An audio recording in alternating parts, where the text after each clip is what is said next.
Today we will talk about measuring change. Organizations employ various strategies to help employees quickly adapt to their culture, ensuring smoother transitions and reducing early turnover. One effective method is realistic job previews, RJPs, which provide potential employees with a clear and honest understanding of their roles, highlighting both positive and challenging aspects. For example, Cisco's Cisco Choice program allows new hires to choose their roles post-hiring based on their interests and skills, fostering better alignment with the organization. This innovative approach has contributed to Cisco achieving a remarkable 98% two-year retention rate. Another widely used strategy is orientation programs, attended by 64 to 93% of new hires across organizations. These programs introduce employees to the company's culture, values, and expectations, significantly boosting their satisfaction, commitment, and performance. Companies like Airbnb and JetBlue prioritize cultural immersion in their orientation sessions. Airbnb's CEO Brian Chesky emphasizes creativity and innovation, while JetBlue's CEO Dave Barger highlights trust and collaboration as the foundation of their culture. Mentoring is also a powerful tool for fostering cultural alignment and career development. In formal mentoring programs, junior employees are paired with experienced mentors who provide guidance, resources, and psychological support. For example, J.P. Morgan's Pathfinder program supports veterans transitioning to civilian roles, while Mars, Inc. uses reverse mentoring to help executives learn about social media. Nearly 76% of companies use mentoring to develop employer skills, demonstrating its value in aligning employees with organizational culture and goals. By combining RJPs, orientation programs, and mentoring, organizations can accelerate the socialization process, helping new hires integrate effectively, align with company values, and achieve long-term success. In change initiatives, selecting the right measurement indicators is essential for maintaining focus and achieving desired outcomes. Change leaders must identify key factors relevant to each stage of the change process and monitor them effectively. For example, when Gillette faced issues with trade loading, new leadership realigned measures to eliminate this detrimental practice, illustrating the importance of focusing on critical factors that drive positive change. Setting challenging yet achievable goals is another important aspect. Employees should feel confident in their ability to meet these goals, and measurements that highlight incremental progress can enhance motivation. Additionally, the fairness and appropriateness of measurement processes significantly impact employee acceptance. When employees are involved in developing measures and perceive them as legitimate, they are more likely to support change initiatives. Avoiding mixed signals is crucial for successful change management. Measurement systems must align with organizational goals, otherwise conflicting signals can lead to cynicism among employees. For instance, promoting quality while prioritizing delivery can undermine trust in the change process. Ensuring accurate data is also vital, as trust in the measurement system encourages honest reporting. High-pressure environments can distort data, so leaders should maintain reasonable expectations. Finally, the precision of measurement should match the context of the change. Simple, understandable measures are often more effective, especially in turbulent environments. Effective communication about the purpose and application of measures helps build trust and support among employees. Overall, change leaders need to demonstrate their commitment to measurement systems, ensuring they are relevant and fair to legitimize them as valuable tools for driving successful change initiatives. Robert Simon's framework for management control systems emphasizes that managers must consider 4 interrelated control levers to effectively implement change. These levers provide a comprehensive structure for navigating different stages of the change process, all aligned with organizational strategy. Interactive controls. These systems track environmental shifts and strategic uncertainties, such as market intelligence data, to anticipate changes and adapt strategies. They are most critical during the initial stages of assessing the need for change and shaping the vision. Boundary systems.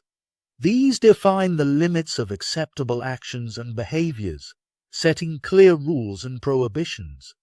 Change leaders must respect these boundaries or test them ethically to maintain transparency and trust. Belief systems. These reflect the organization's core values and culture, influencing how initiatives are framed and motivating desired actions. Leaders can use employee surveys, past practices, and organizational behaviors to align change efforts with these beliefs or ethically propose modifications. Diagnostic/steering controls. These traditional systems focus on monitoring performance metrics and milestones. They guide the implementation of change by encouraging desired outcomes and discouraging harmful behaviors. Simon's framework aligns each control system to specific stages of the change process. Interactive controls are crucial during early planning. Boundary and belief systems help shape the ethical and cultural framing of change, and diagnostic controls monitor progress and performance. As change progresses, the focus shifts to matching controls and measures to evolving challenges, ensuring leaders have the tools to assess, decide, and navigate effectively. Controls during the design and early stages of a change project are crucial for setting the direction and assessing the organization's readiness. Mission, vision, interactive control systems, and boundary systems aid in clarifying options, with data from various sources guiding decision-making. Change leaders must balance enthusiasm with reality checks provided by control systems. Milestones and steering controls are developed as the project progresses. In the middle of the change project, diagnostic and steering controls become more important for tracking progress. Indicators defining purpose and values remain crucial, while tracking feedback and recognizing lead and lag indicators help in decision-making. Milestones are set to monitor progress and celebrate achievements, with go/no-go controls at key points to refine the initiative. Towards the end of the change project, concrete outcome measures replace diagnostic controls. Evaluating accomplishments, impact, and comparing results to expectations are vital. Capturing insights from the change experience helps in preparing for future initiatives. Leaders must consider lessons learned and adapt measures for unforeseen circumstances. 4 tools that assist in planning, deploying, and managing change include the strategy map, balance scorecard, risk exposure calculator, and the DICE model, each helping to ensure internal alignment and assess risk. Strategy maps.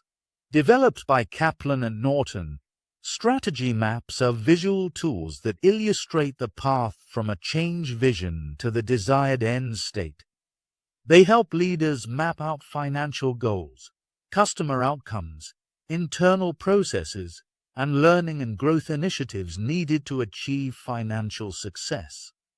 The map starts with financial goals and works backward to identify the necessary customer and internal process changes, supported by organizational growth factors like culture and leadership.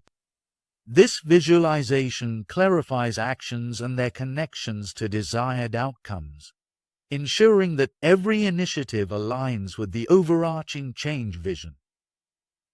When deployed effectively, strategy maps help to focus efforts, identify gaps, and track progress.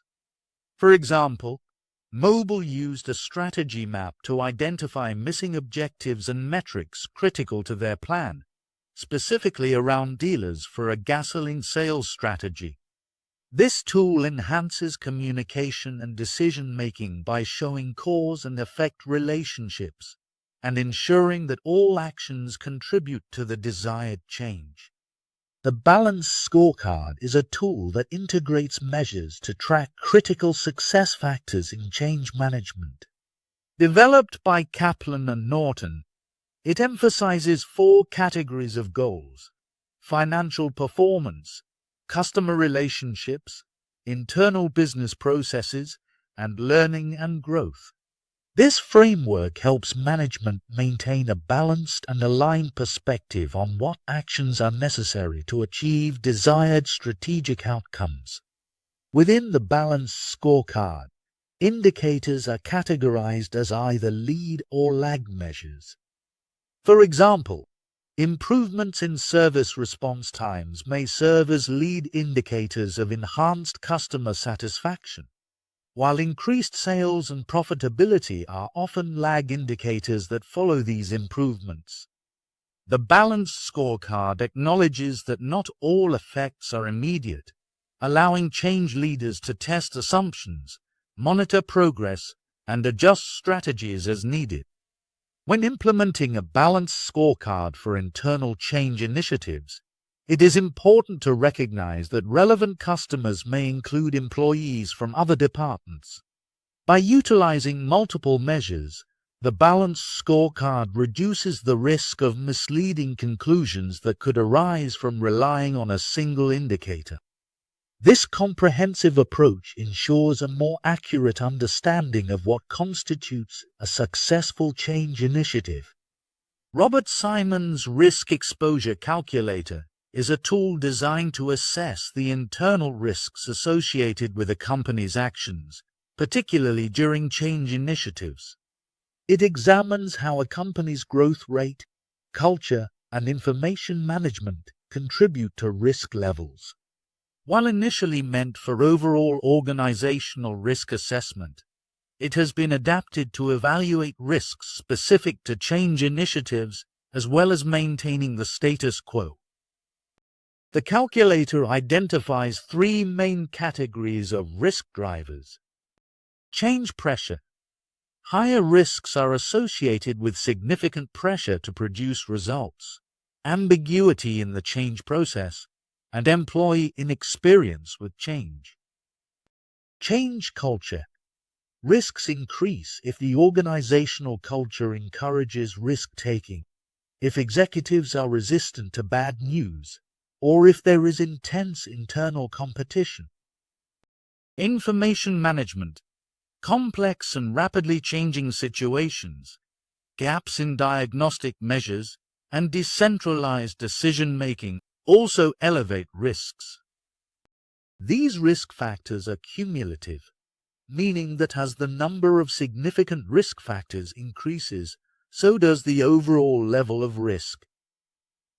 Simon suggests that had this calculator been applied to organizations like Enron or Lehman Brothers before their downfalls, it would have indicated extreme risk levels due to their complex and ambiguous environments, as well as a culture that discouraged reporting bad news. Importantly, too low a risk level can also be detrimental, leading to a lack of flexibility and adaptability over time. There is no one-size-fits-all risk score. It varies by organization and must balance the opportunities for innovation with the need for caution. Change leaders can leverage the risk calculator during planning and execution by identifying and mitigating risks, such as clarifying the change vision to reduce ambiguity or including experienced managers to address inexperience. Additionally, the calculator can be used to monitor risk levels throughout the change process, allowing leaders to adjust strategies as needed. Sirkin, Keenan, and Jackson have introduced the DICE model, a process-driven framework for predicting change initiative success based on empirical data. The model consists of 4 factors: duration, integrity, commitment, and effort. Duration. This factor evaluates how frequently a change project is formally reviewed. A higher frequency of reviews correlates with lower failure risk, emphasizing the importance of regular monitoring and guidance for major changes. Integrity focuses on the skills, credibility of the team leader, and motivation of the change team members.